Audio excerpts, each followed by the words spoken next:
Hey, sports fans, Larry Eder here at Socialing the Distance. We're with Grant Fisher. Real treat today. Grant is the bronze medalist in the 5 and the 10 from Paris, one of the coolest set of performances I've ever thought about for an American athlete. Grant, it's nice to see you. Yeah, thank you. I'm out in Boston right now. We just got a big old snowstorm, Oh, and I'm staying warm. cool. Hey, that 2000 Saturday night blew my mind. Uh, I thought the guts you showed when you took the lead and you went through the mile in 3:52 and you guys still had a 400 to go. What does that feel like? For a pure distance runner like me, it felt like I was sprinting the whole time. I'm very used to a long, slow grind of a race, and that one was Yeah. short and sweet. So it was fun. Both Hobbs and I got under the old world record, and Yeah. that day I was really happy with that performance. Took a world record to beat me. So, yeah, cool to see my name on the history books. Would have loved to have a win there, but Sure. for a distance guy like me, that's about as quick as I can go. Well, so like the night, I'm going to try to put it in perspective. The night before, Cole Hawker, who you beat at the 3000 at Millrose last year, Cole, had a pretty good year. And obviously with his 5000 world champs gold. But Cole broke the 2000 American record then, 4:52.92. Did you and Hobbs talk at all about after you heard about that and said, hey, we're going to get this? Or do you have those kind of conversations? We hadn't discussed time beforehand. I know Hobbs really well. We're both from Michigan. Okay.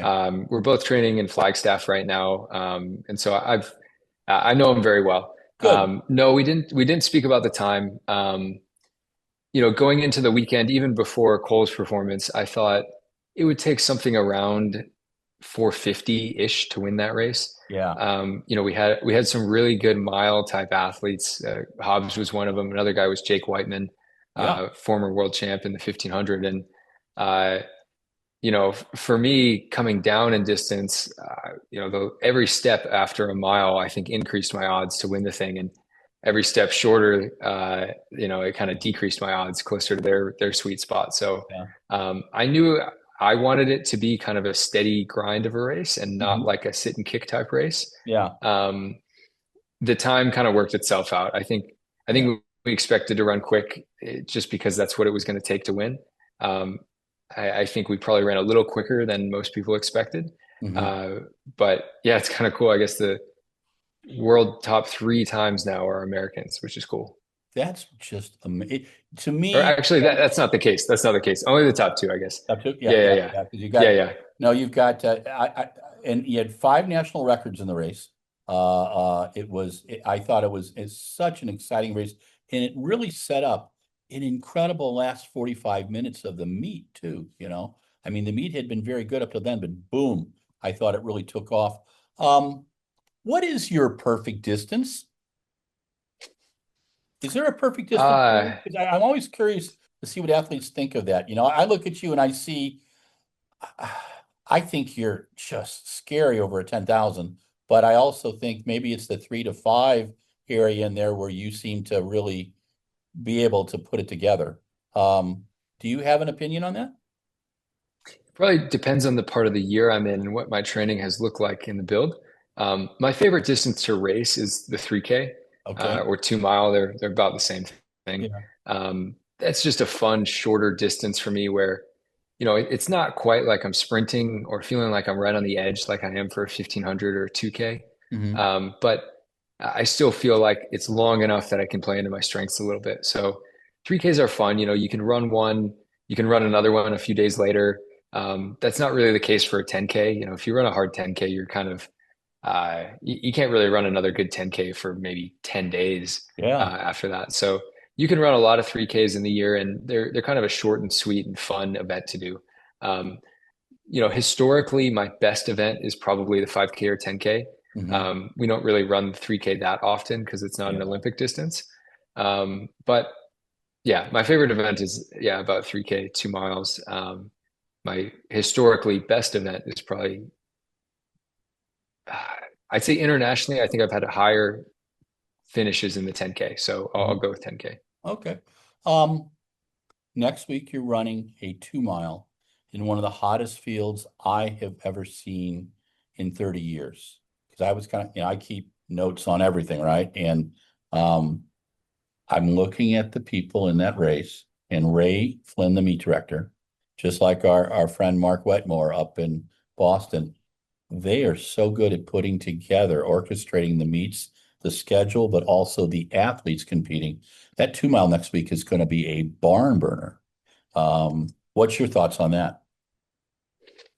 Yeah, I mean that's going to be one race I'll remember for a while, I think, no matter how it goes. Mhm. Like you said, that's a world-class field. That's a world final field. Yeah, Maybe even more dense than a world final field because you have people from, you have 1500 type runners, you have kind of 1500 5K runners, and then you have 5K, 10K runners all coming together at one distance. yeah. Um, you have people that have many medals, several, golds.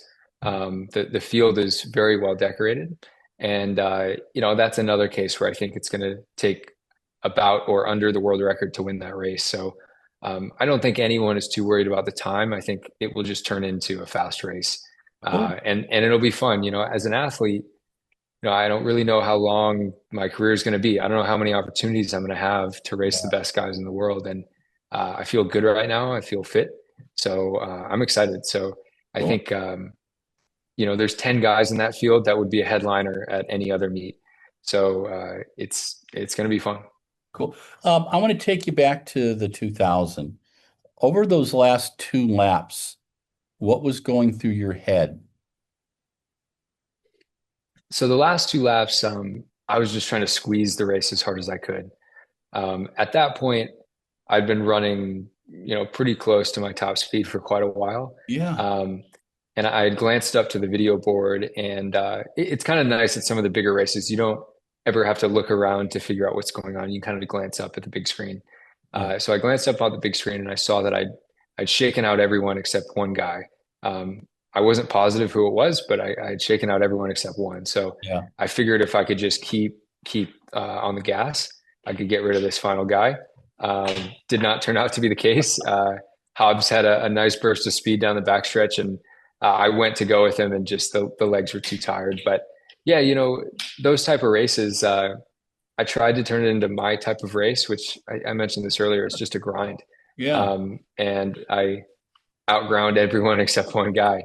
Yeah. But yeah, Hobbs had a fantastic performance. I mean, he's world class in the 1500.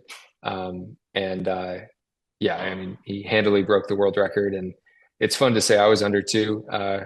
But yeah, I mean, deep down, I wanted to win that race. So Sure. I think next time maybe if I were in the same situation with 2 laps to go, maybe ease off the gas a little bit and prepare for an attack from him, and then try to match it and force him wide on one of those corners.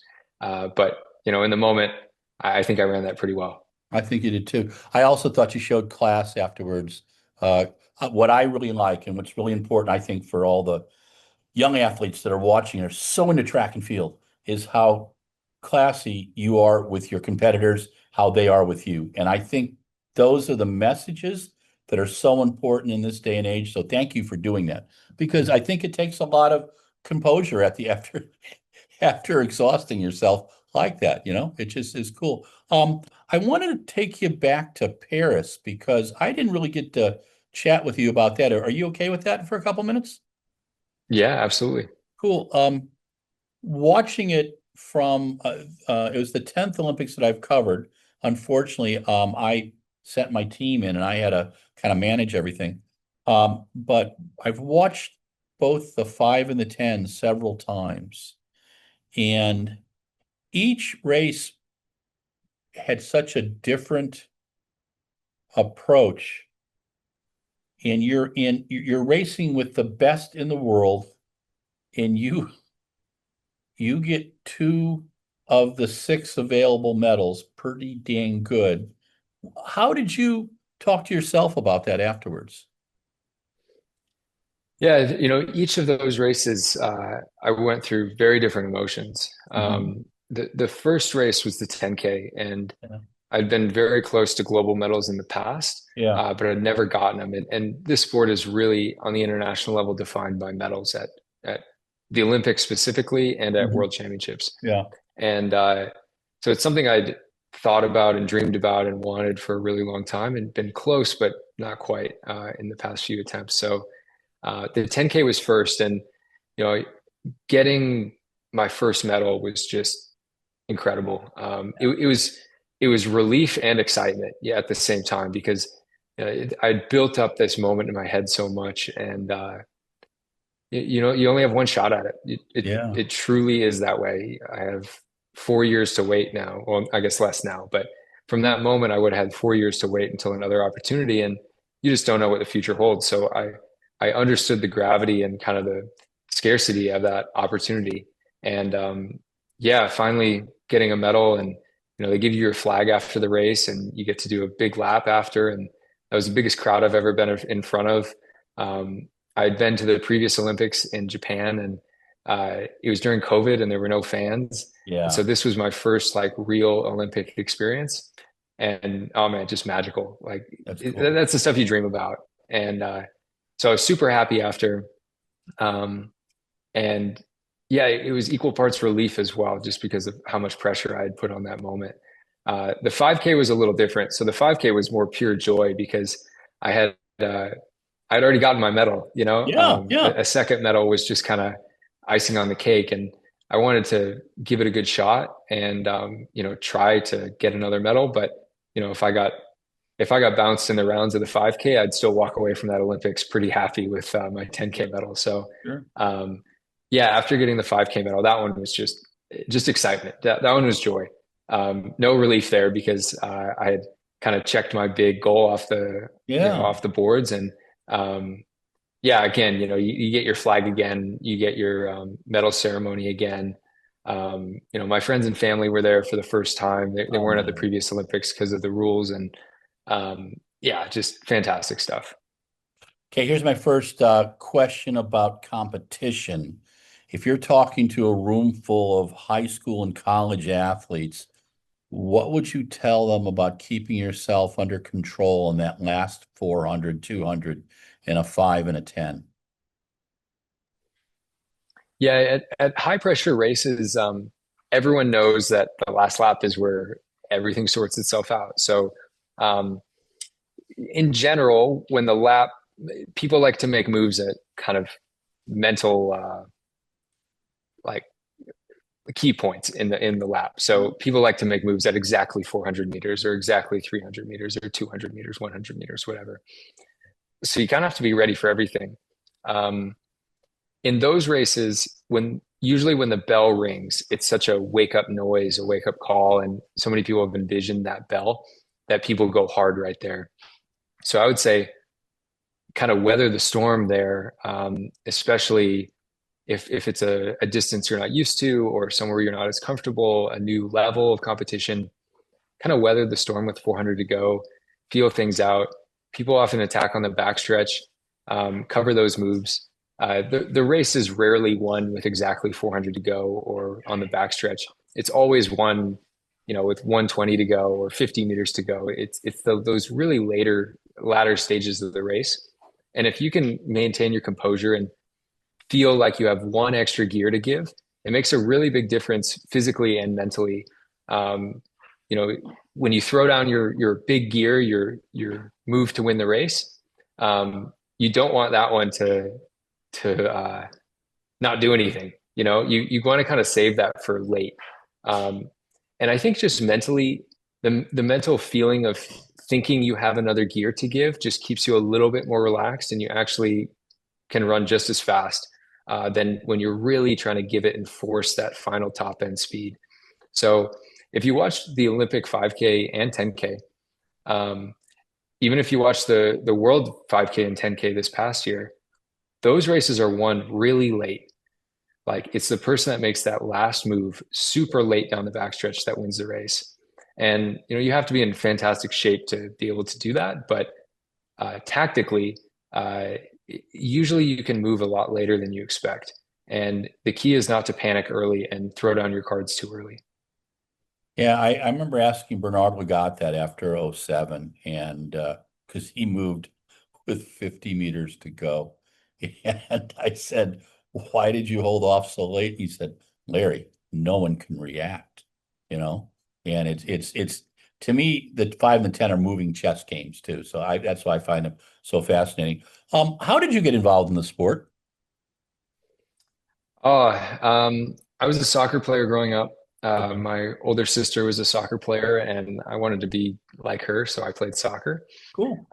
When I was in about seventh grade, a couple of my friends from the soccer team went out for the cross country team in my middle school, Mhm. and I kind of wanted to hang out with them, and also wanted to get in better shape for soccer.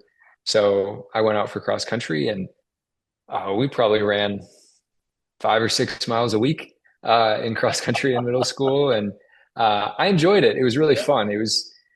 All we really did was race and kind of do some easy runs and a Mhm. couple, workouts here or there. But it was light and fun, and I enjoyed it. Um, so the following year, I went back out for the cross country team. Started running middle school track again, or started running middle school track, and had a lot of fun doing it.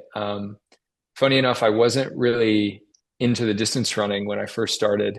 After cross country season, I preferred to do like field events in the track season. So I was a pole Cool. vault specialist Oh, in middle school. awesome. Oh, that's cool. Um, and specialist is a loose term. I think I could pole vault about 7 feet. Yeah, Um, and I probably weighed like 80 pounds. yeah, I certainly looked like a distance runner, but I thought I was a pole vaulter. sure, sure. And then as I grew a little older, I started to fall in love with running a little bit more than soccer. I enjoyed like some of the autonomy of it, some of those feelings of just accountability, where you kind of get what you put into the sport, and you're not waiting for a coach or a referee, or um, even having a teammate to blame or to celebrate when they kind of bail you out of a situation in soccer. It's kind Hmm. of all on you. You still had that team dynamic, especially in cross country, but I enjoyed it, and I found myself pretty good at it. And as I grew up a little more, I kept doing both, and my priorities started to shift a little bit from soccer towards running, and started doing more running workouts and stuff, and maybe a few, uh, yeah, started cutting out soccer practices a little bit. Yeah. And by the time I was after my junior year, I stopped playing soccer. So I actually did both for quite a long time. And Wow. looking back, I'm very appreciative of some of the coaches I had, because they never really forced me to specialize, and they allowed me to kind of have both sports in my life for quite a while. And uh, looking back, it was fantastic because, in middle school, my freshman year, sophomore year, if I was forced to choose a sport, I would have picked soccer. It wasn't until into my junior year where I was the one that chose running. Mhm. And uh, I think that helps my longevity into the sport. I think that helps my attitude towards the sport. Helps just like maybe injury prevention long term, mental freshness. There's so many things where, uh, looking back on kind of the adults I had around me when I was young, it really makes me appreciate kind of the foresight they had, and Mhm. kind of the long term vision they had. That I think I see that sometimes nowadays, where kids are really forced and pressured into choosing a sport pretty early. I was lucky enough to choose pretty late, and happy with my choice. Cool. Um, if you were talking again to a group of, oh, this time we'll talk high school coaches, what advice would you give them on keeping the attention span of high school athletes from your experience? Yeah, I think high school kids might have more distractions than they did when I was a kid. Yeah. And that's a challenge. My current coach, Mike Scannell, he coaches high school at Hamilton High School in Arizona. Uh-huh. And I'll occasionally stop by at practice and hang with the kids. And it's a fun environment to be in for me. But yeah, I do see the challenges. There's a lot of distractions these days. Um, yeah, I don't know. I've never really coached a group of young kids before, but I'd say like if you can put enjoyment and fun at the forefront of everything, it Yeah, just everything starts to take care of itself. sure. Um, when I was in school, like when we were enjoying ourselves and having fun, we always ran at our best. Yeah. When we like started taking things super serious and put a lot of pressure on ourselves, especially at young ages, it kind of all came crashing down. Yeah. Um, I think like a happy athlete runs fast, and that applies to high schoolers, that applies to pros too. I see a lot of pros get into trouble there where, they feel like they're making 100 sacrifices in their life and want it all to be worth it. And then, that weight on their shoulders just kind of crushes them. But when they put enjoyment and joy at the forefront, everything kind of takes care of itself. So um, in high school and pros, consistency is everything. And when you're looking forward to something, it's way easier to be consistent. Or when you have a group of people looking forward to something, it's way easier to be consistent. And you kind of get that snowball where, when one kid is taking it, uh, taking the sport seriously, but not necessarily themselves seriously, and they enjoy coming to practice and want to be there, it kind of works out. Um, yeah, I don't know, like I'm sure there's much more logistical challenges now with like the draw of NIL or the Yeah, draw of all these different races. Those didn't exist back in my time. I make yeah, me sound kind of old, but like back in my day, we didn't have all that stuff. So there weren't those things weren't even on my mind. It was just sure. I'm just running because it's fun and because my friends run and I enjoy it. And when you have that attitude, I think things just work out. Cool. Do you have a favorite race experience from high school? Mm. Um, yeah, probably. I ran the Foot Locker meets when I was in high school. Cool. They're called the Brooks meets now. Yeah, When I was in Michigan, we were banned from NXN and NXR. There were rules against you leaving really? the state to compete at uh, a team championship, which Yeah, technically NXN and NXR are team championships, yeah, whereas Foot Locker was not. yeah, Um, so kind of my one of my first like true tests of like competition outside of Michigan was the Midwest Foot Locker meet. yeah. It was in Kenosha, Wisconsin. Oh, yeah. Famous course, really hard. I ran there as a junior and won and qualified for the national meet. And I just remember like my eyes kind of being open to like, oh, I might actually be pretty good at this. Like I might be able to compete, for the win at the national meet. This could kind of change my trajectory. And it was around the time that I was trying to decide if I wanted to keep playing soccer. And that meet kind of solidified in my head, like, I really love this sport. Oh, that's Um, cool. it was a really fun moment for me. Yeah, I was just down in Kenosha for this year, and they had driving snow, and Yeah. I put videos up every few days just to remind people this is cross country, baby, and kids just love it. They just it's just and it is like you said, it's a legit course, man. It is not a Yeah. flat little golf course. Um, Talk to me about your college experience. What was the biggest challenge for you from going from a high school athlete to a college athlete? My biggest challenge was, I think, something that a lot of kids deal with, and it's just time management and priority management. One of the hardest things about switching from high school to college, I think, whether you're an athlete or not, is when you're in high school, a lot of things are kind of decided for you. You have your schedule. You're at school from whatever, 8 a.m. to 3 p.m. You have practice at this time every day. Your routine is pretty picked for you. And then you get to college and you're kind of choosing your classes and class times and your major. You're deciding what to do in all this free time you have now. Your practices aren't always at the exact same time every day. You've got 100 things pulling you in 100 different directions. You have friends that are on the team, friends that are not on the team with different priorities and different goals. And it's hard trying to find your way and trying to find what matters to you and why. And I think that's the hardest part. I think for me, the transition was made way better by having teammates, uh, older teammates that had gone through it, that could show me the way, and I could learn from their mistakes and kind of emulate what they did. And that was one reason I'd chosen Stanford in the first place was I really got on well with the team. And some of the older guys are still great friends of mine. I try to hang out with them as often as I can. We're all spread across the country now, but uh, you just learn so much about yourself in that freshman year of college. It's such a moment of growth. And it's helpful to have a coach that understands that as well. I had Chris Miltenberg coaching me. He was at Sure. Stanford at the time. He's now at North Carolina and having great success there. And he's just a great leader. a great leader. He understands, the demands that kids are under, especially at a academically demanding school, and yeah, helped me through it. But everyone struggles their freshman year. It's hard to go from away from home and have all these decisions to make, Sure. uh, and they feel sometimes very consequential. Sometimes they don't, but they feel like just fun. Like it's excitement. It's Yeah. a time to make mistakes, a time to grow and learn and have freedom to, learn, both in school and in running and in life. So that was the hardest thing for me was just, you just have 100 new decisions to make that you hadn't really thought of before. Um, Question that I asked before about high school. Do you have a favorite race experience from your college time? Oh man.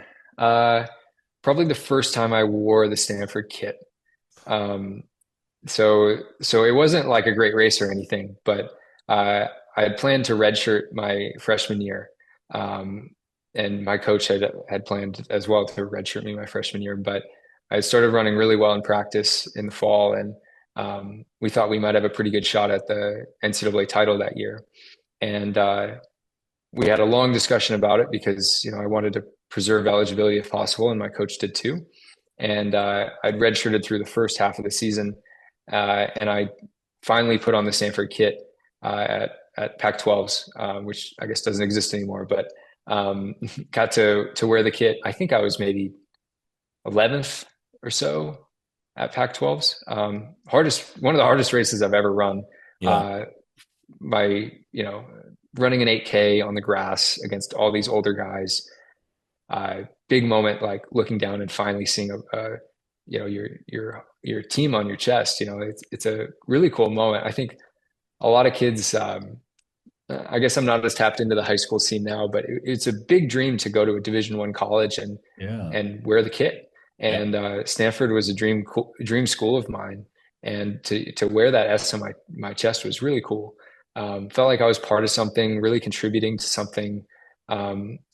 I think I was maybe the fourth or fifth man, so I scored some points. Yeah, we did well. I ended up running at NCAA's as well. And yeah, it was a really fun start to my career. And I just remember I'd built up that moment in my head a lot. And, I had bigger races and better performances later, but when you first put on that kit, it's really fun. That's cool. Um, what was do you recall your first time breaking 4 minutes for the mile? I do. Yeah. I'm Yeah. curious about that. I'm always, to me, that's still a magical, distance and a magical performance. Um, where was that at? So that was in St. Louis, Missouri at the Festival of Miles. Oh, I went okay. there in high school. About a week before I tried to break the 4 minute barrier at my state meet. And the plan was to solo it the whole way because you're not allowed rabbits in a state Mhm. meet. So I tried to solo the whole thing and I just missed it. So I had another shot. I think I ran 4:01 at the state meet. So I just missed it. I had planned to go to this professional meet in St. Louis. Um, and at the time, not that many people were breaking 4 minutes in the mile.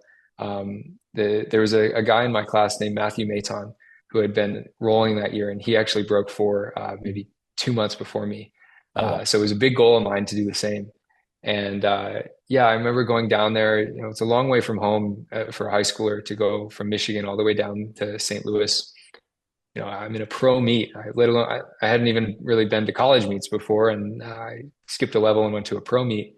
And there were legitimate pros there, and it was a legitimate atmosphere with running under the lights, and there was prize money which I couldn't accept. Like there were Yeah. fans, which is kind of uncommon. Usually, it was just relatives in the stands for me. Mhm. And I remember being pretty nervous because I knew that was kind of my last shot before leaving high school to try to break four.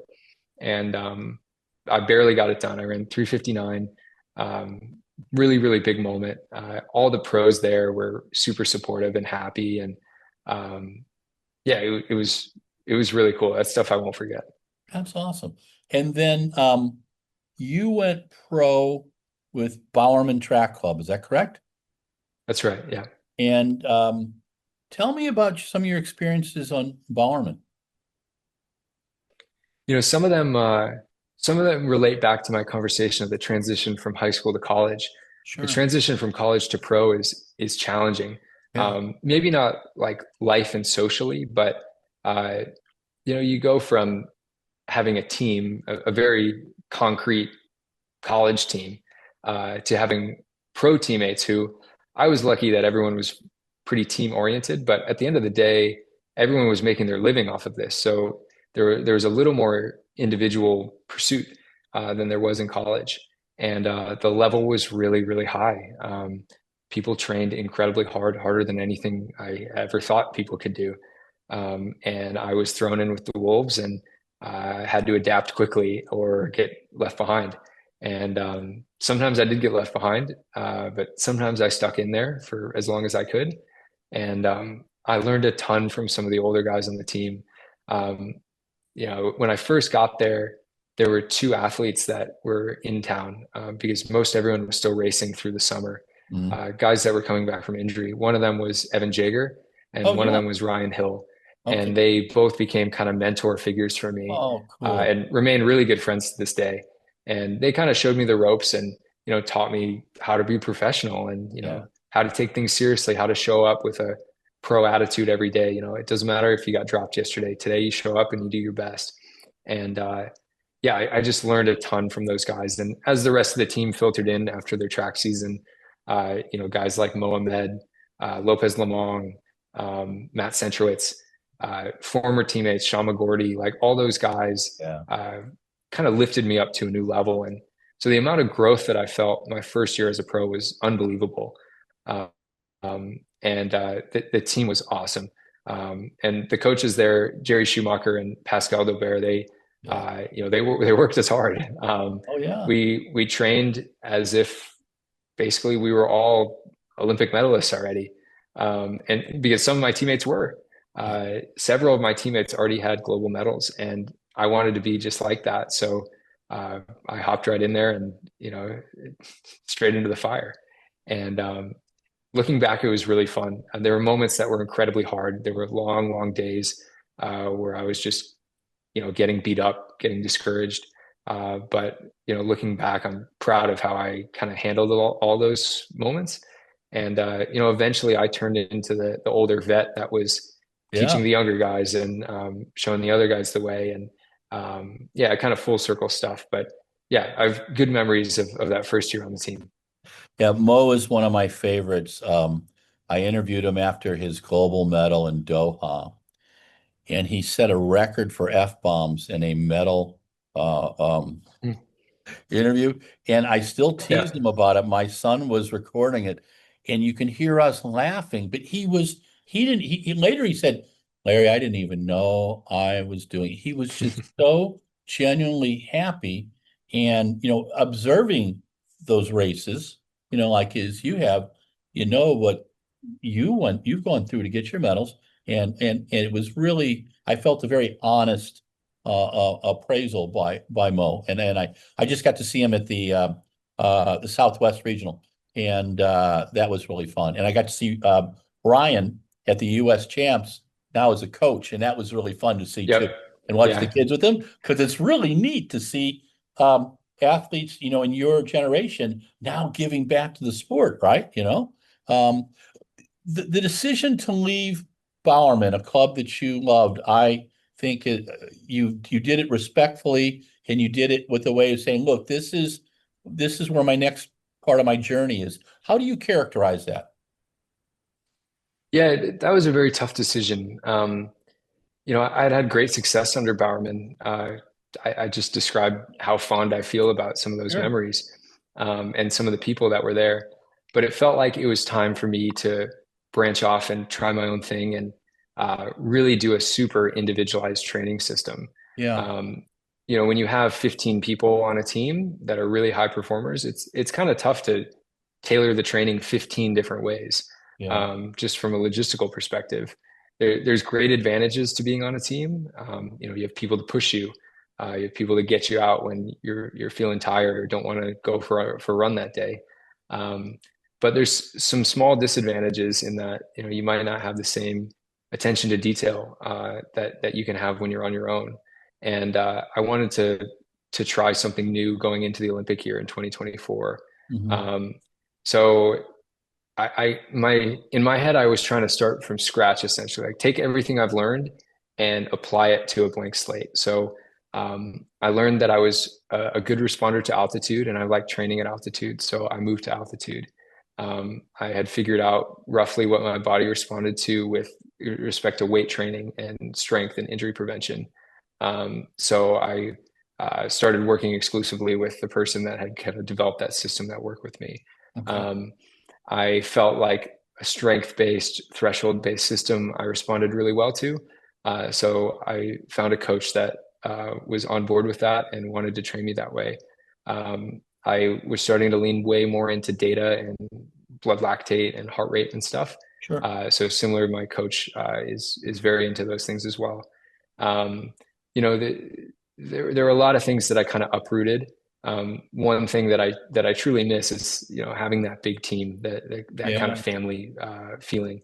But the advantages that I gained from being fully bought into my system and mentally too, because I'd kind of built it myself around myself, um, I was happy. Like I was very satisfied with it, and I believed in the system. And I think that goes a really, really long way. When you believe in what you're doing, you believe that what you're doing is the right way to do things for you. You just get better results than Sure. if you are kind of checked out. So, yeah, hard decision for sure, but it's worked out fantastic. My coach now, Mike Scannell, we have a great relationship. Um, I've known him since I was really young, Uh-huh. and we have a great rapport where we can talk openly about training. We can adjust training, to make it more intense or less intense. He has a good gauge on when I show up for a workout or a race, how my attitude is or how my psyche is, just because we've known each other for so long. So it's a really really fun dynamic, and yeah, I'm having a great time. Well, you seem happy and relaxed, man, and I think that's those are some of the things that I watch and I observe. I want to ask you a few training questions. Um, Here's one of the biggest ones: easy days, rest days. I know you do hard days, and we'll talk about that. But so many kids get themselves into this thing that, hey, man, I've done a hard day. Oh, I can handle another hard day. How do you approach the hard day? Do you call it a hard day, easy day? Do you call it a hard day, recovery day? Again, I'm not sure what your nomenclature is, but I'm just curious. Yeah, I mean, the terminology is slightly different, but it all kind of means similar stuff. So I call my hard days workout days Okay. and my interval days just easy days where I'm just Okay. jogging. Okay. Um, and yeah, I think something that takes a little bit of time to realize in the sport is that the workouts are incredibly important and those are what you want to hit, but you don't get faster on the workout days. You get faster on the recovery days because that's when your body's actually adapting. Yeah. So, you have to stress your body, of course, and put it through, different paces on the workout days. But the workout days are useless if you don't recover from it. The whole point of the workout days are to create a stimulus that forces your body to adapt. And if you don't give your body time or energy or fuel to adapt, it's not going to. So, just as important as the workouts are the subsequent easy days or rest days, whatever you want to call them, because that's when your body is maybe making more red blood cells or making more muscular cells or your cardiovascular system's adapting. A lot of different things are going on, but you kind of have to give yourself space to do that. And, when you're young and you're feeling good, it's like, especially if you're into the sport, you always want more. Your natural inclination is to kind of push. And it's like, oh, it's the last rep. Coach said run 64. I'm gonna run a 60. And like, I mean, that's really fun.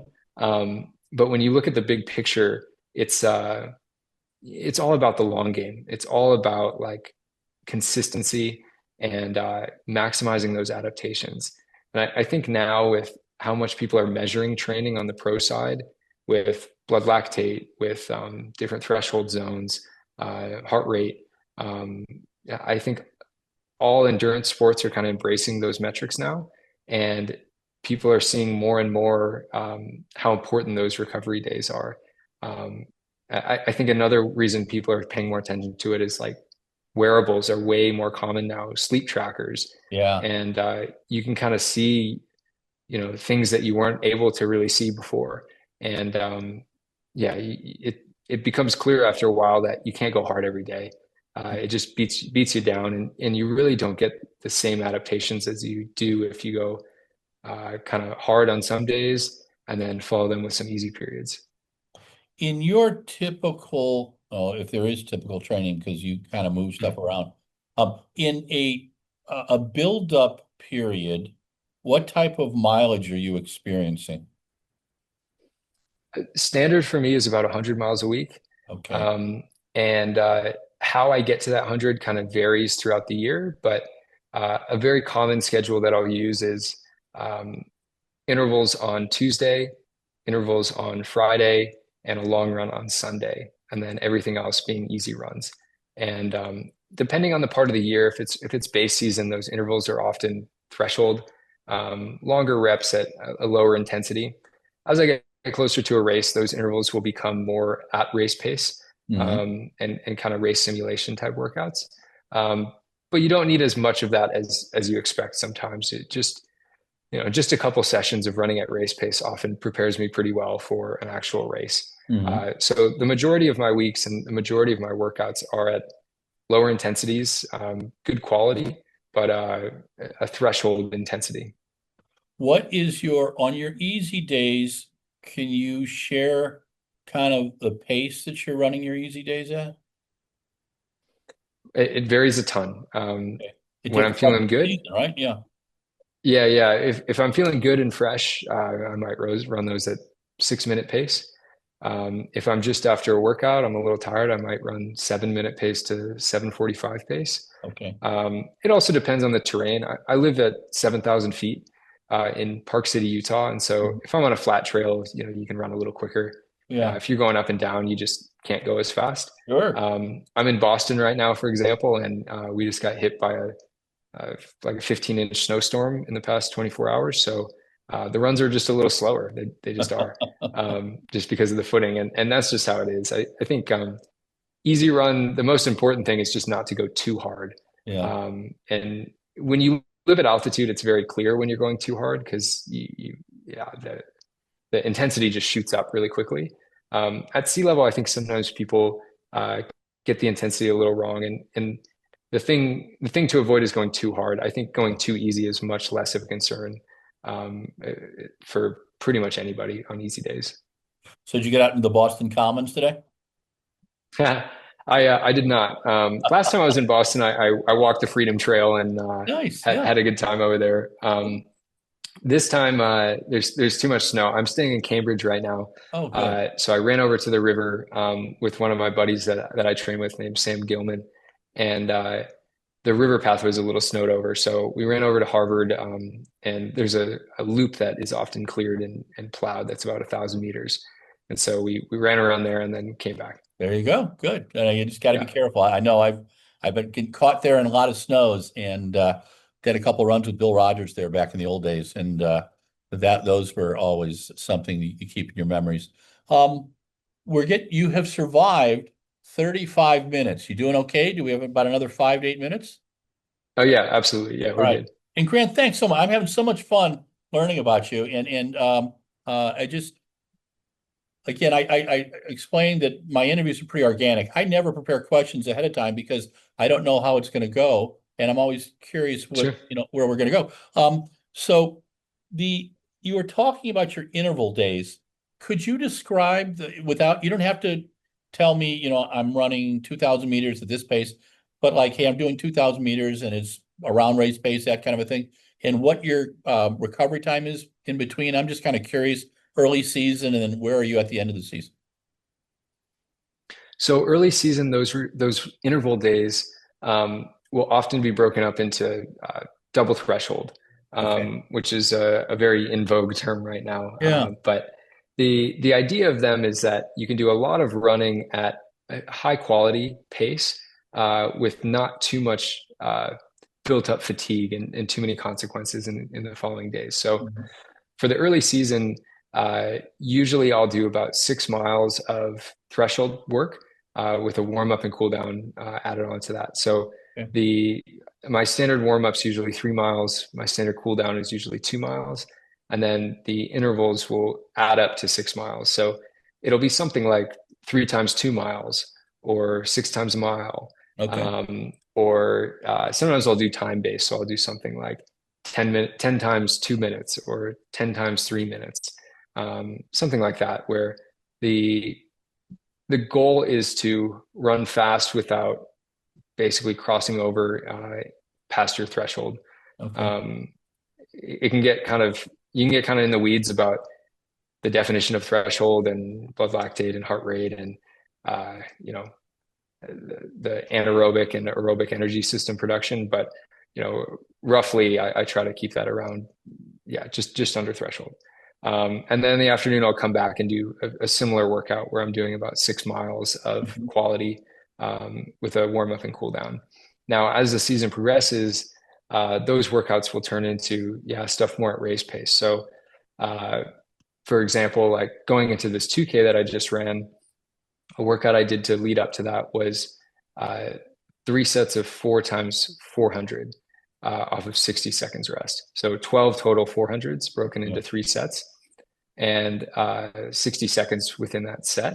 And I was running those at roughly like 2K-ish pace. Okay. Um, so that was like very much an indicator workout of, hey, if I can run these at 58s or so, Yeah. I think I can handle that about for 2K. Yeah. So, that as you get closer to a race, like that specific pace, like you just, it doesn't matter how good of shape you're in, like the blood lactate stuff, the heart rate stuff just doesn't matter in a race. Yeah. Like it doesn't matter if I finish that race with a lower blood lactate than Hobbs, Yeah. the other Yeah. day. All Yeah. that matters is who ran faster and who Yeah. could run that pace for longer. Yeah. And you just have to be good at that. Um, and same thing in the Millrose 2 mile. The guy that wins isn't the guy with the lowest heart rate.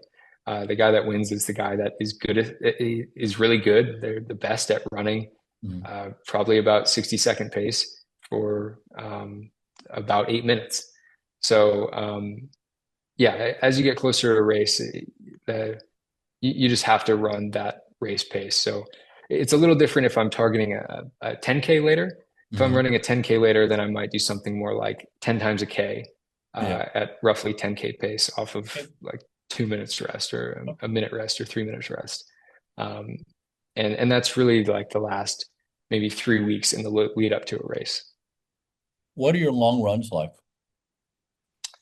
Those vary a little bit, but usually they're anywhere from 90 minutes to 2 hours. Okay. Um, I like to do them at a decent tempo, and then I like to do little tempo like threshold pieces in between in the long run. Sure. So I'll often do something where I run maybe 18 miles and the first 14 are kind of steady and comfortable. And then the last four are at like a tempo pace or a Okay. threshold pace. Yeah. Um, that's just nice because you get a little bit of quality out of it. Kind of breaks the long run up a little bit. So you're not just Sure. kind of in your own head for 18 miles. Yeah. And they, they function pretty well as a huge aerobic stimulus. Now, the long run has huge consequences on recovery. So when you go really long like that, you have to be really careful the next day about really taking it easy so that the next few workouts you're back to normal, not carrying too much fatigue. Okay. Um, Hydration. How do you approach hydration? Um, I don't track it explicitly, but Sure. I try to drink when I'm thirsty. Mhm. um, if especially if I'm leading into a hot race, I'll Yeah. start doing more heat preparation, and so the hydration becomes pretty important. Mhm. And kind of making sure that you're getting in some electrolytes as well. Um, Especially where I live at altitude, like your body just burns through a lot of water. It's very dry up there, so yeah, it's important to keep the water down. I think um, when you're young, it's like you don't really know what you're doing. And I think most kids probably underhydrate rather than overhydrate. So uh, I think I had I had a little bit of like an eye-opening moment, I think in like high school biology when I realized how many processes in the body have water as one of the like key Yeah, components. really And I true. was like, wow, I guess because this stuff's pretty important actually. Yep. There, so you had right now you just did a 2K, you got a 2 mile coming up, and then you've got a half marathon. Are you doing specific training for the half? Are you're training pretty much as a 5'10" guy? You should be able to handle the half marathon. Is that what you and coach kind of believe? I'm hoping so. Yeah, yeah. So I've never run a half marathon before, so this is kind Okay. of uncharted territory. Yeah, Um, my training lately has been more tuned around the 2K for the past like couple weeks. sure. Um, After this indoor season, I'll have several weeks where I can do kind of half marathon specific training. Yeah, Um, my training in general is, yeah, as I've described, like pretty threshold based. I do a decent amount of mileage. I do a long run. So some of the components are there that I think can carry over well to the half marathon. Um, but it's a new challenge. yeah. In an ideal world, I would have maybe 2 months to prepare for a half marathon and can do a really specific block for it. Hmm. But there's just so many things on the calendar that I want to do Yeah, that you kind of have to squeeze it in. And maybe it won't be the perfect build, but I think it'll be pretty good. And yeah, in the lead up, my long run will probably get a little more intense and a little more yeah, emphasized. And 12 times a quarter just is not that important for a half marathon. yeah, So that type of stuff will be cut out, and longer tempos will be placed in place of it. So instead of doing something like 400-meter repeats, that would very very simply be replaced by 2 mile repeats, 3 mile repeats, yeah, stuff at more like marathon, half marathon pace rather than 1500 2K pace. yeah, So I'm hoping just the existing base that I have carries over pretty well, and I think the half marathon I can get away with not too long of a prep. For a full marathon, there's no way I could do this transition that quickly. got to respect that Completely different business, beast. man. Yeah, yeah. Yeah. That is. It took me 8 marathons to not run stupid, and it just happens because the pace seems. Oh my God, But that's the thing. You described early in the interview how you really like to grind it a little bit.